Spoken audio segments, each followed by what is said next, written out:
I think in this situation that we're in the healthcare in this country, unfortunately, we've seen a real backslide from where we have been in the past. And what worries me the most is really the extreme prevalence of what we would refer to as the cardiometabolic syndrome patient. And many times it's from the food that people are putting in their body. The ability now to hybridize certain foods to make it more palatable for certain people, to get more hooked than before, to make these superfoods, these genetically modified superfoods that they can produce cheaper, they can produce more of. And unfortunately, those things are causing a lot of problems to our body.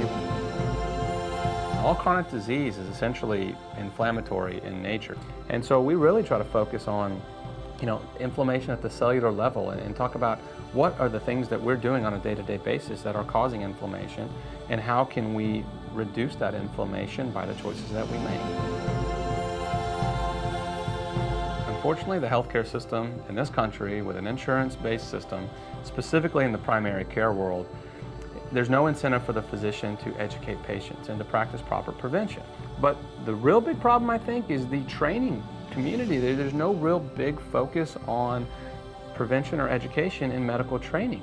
And that, you have to start somewhere. You have to teach these physicians how to look at evidence-based medicine, how to get out of these molds that we've been in for the last 30 or 40 years and quit giving patients improper dietary or nutrition or fitness advice.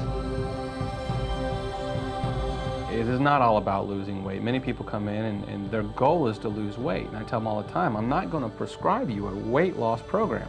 I'm going to prescribe you a wellness program. I'm going to prescribe you a program that's anti-inflammatory. I'm going to prescribe you a program that's going to stop the progression of your chronic disease and reverse your chronic disease. What you'll find along the way is that you will lose weight. Your body will start shedding the weight once you clean out the inflammation and once you start getting it working the way it was meant to work.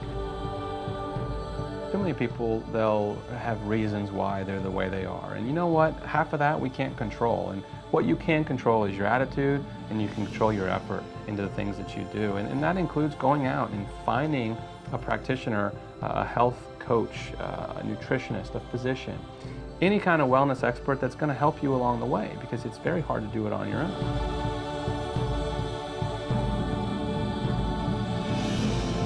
Patients want to get better. They don't have the information to get better on their own, and they certainly don't have the ability with the information that they've been given over the last 30 to 40 years.